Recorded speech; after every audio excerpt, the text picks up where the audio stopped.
পাহালগাঁওতে ২৭ জন নিরীহ পর্যটকদের হত্যার বদলা নিতে ভারত পাকিস্তানের জঙ্গি ঘাঁটিগুলোকে আক্রমণ করে ধ্বংস করে দেয়, আর সেই অপারেশনের নাম রাখা হয় সিঁদুর।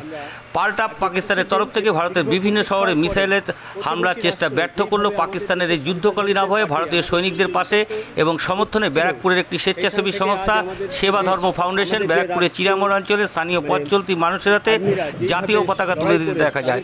একটি পথসভারও আয়োজন করে, যা মানুষকে সচেতন এবং ভারতের সৈনিকের মঙ্গল কামনা করা। এই নিয়ে বলতে গিয়ে সেবা ধর্ম ফাউন্ডেশন প্রতিষ্ঠাতা অমিত রাজক জানান, আমরা ভারতবাসী, ভারতের জন্য মরতেও রাজি। ২৪ ঘন্টা ইন্ডিয়া টিভির প্রতিনিধি অরূপ চক্রবর্তী ও শুভজিৎ সরকারের বিশেষ প্রতিবেদন। দেখুন, আপনারা দেখতে পাচ্ছেন যে দেশে একটি বিকট সংকট এসেছে।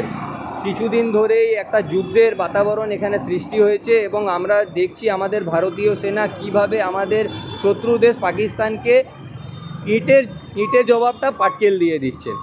তাই আমাদের একটা সাধারণ নাগরিক, আমরা একটা সাধারণ নাগরিক এবং ভারতবাসী হিসাবে আমরা প্রোটোকল ফলো করে যদি আমরা বর্ডারে না গিয়ে ওদেরকে হেল্প না করতে পারি, ভারতীয় সেনাকে হেল্প না করতে পারি, কিন্তু তাদের মনোবল বাড়ানোর জন্য বা তাদেরকে ভারতের একতা দেখানোর জন্য আমরা আজকে এখানে একত্রিত হয়েছি। আমরা এই একত্রিত হওয়ার কারণ, আমরা এখানে ন্যাশনাল ফ্ল্যাগ ডিস্ট্রিবিউশনের মাধ্যমে লোকেদের কাছে এই বার্তা পৌঁছে দিতে চাই যে সিচুয়েশন যাই হোক, আমরা ভারতের সাথে দাঁড়িয়ে আছি। আমরা কনফিডেন্ট যে ভারত আগামী দিনে যুদ্ধে বিজয়ী হবে আর আমাদের এই কনফিডেন্স বজায় থাকবে। তাই আমরা এই বার্তাটা সবার কাছে পৌঁছাতে চাই যে আমরা নিশ্চিন্ত আছি যে ভারতীয় সেনা বর্ডারে ইটের জবাব পাটকেল দিয়ে দেবে এবং পাকিস্তানকে এবারে ভালো জবাব দেবে। আমার নাম অমিত রজক, আমি সেবা ধর্মা ফাউন্ডেশনের ফাউন্ডার ডিরেক্টর। सिचुएशन चाहे कुछ भी हो, हम अपने भारत के साथ खड़े थे, हैं और रहेंगे।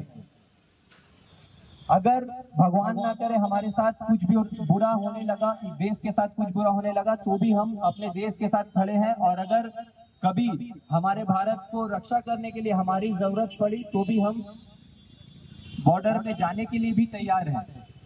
तो ये मैसेज देने के लिए ये स्ट्रीट कॉर्नर प्रोग्राम अरेंज किया गया है। সাক্ষী আছে যে ভারতবর্ষ কোনোদিন আগ বাড়িয়ে কোনো দেশকে আক্রমণ করে না, কিন্তু তার সাথে এটাও সবার জানা যে ভারতবর্ষের ওপর যদি আক্রমণ আনা হয় তাহলে ভারতবর্ষ তা প্রতিহত করতে, তার প্রতিরোধ করতে কোনোভাবেই পিছপা হবে না। আমরা মূলত শান্তিকামী দেশ, শান্তি সম্প্রীতি বজায় রাখাই আমাদের দেশের ধর্ম।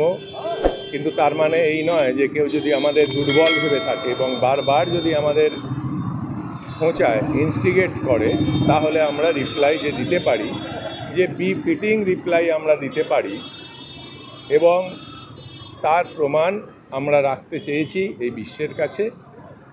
কোনো যুদ্ধ করার উদ্দেশ্যে আমাদের এই প্রতি আক্রমণ নয়। আমি প্রতি আক্রমণ বলছি কারণ আমরা কোনোদিনই আক্রমণ করি না, আমরা প্রতি আক্রমণই করি। আজ যখন ভারতবর্ষে সবাই এক জায়গায় এসে দাঁড়িয়েছেন, সবাই যখন আমরা ভারতবাসী হিসাবে